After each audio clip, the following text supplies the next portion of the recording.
ഗസാതെരുവിലെ ചോര കണ്ടേ ഞാനും എഴുതട്ടൊരു കണ്ണീർ കാവ്യം. പിഞ്ചോമന മക്കളെ ചോരക്കായി ദാഹിച്ചലയുന്ന ചെന്നായ്ക്കൂട്ടം. മരിച്ചത് ഞാനല്ല, നീയാണ് മുസ്ലിമേ.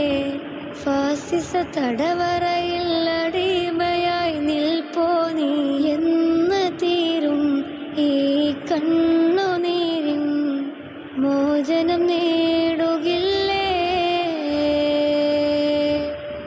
ഫലസ്തീൻ ചിരിയെന്നത് കാണാക്കിനാവല്ല. അറബിപ്പൻ വിളയുന്ന കാലം വരുന്നുണ്ട്. തഖ്വ കൊണ്ട് നേടിടുവേ ഫാസിസം കരയുമെന്ന്.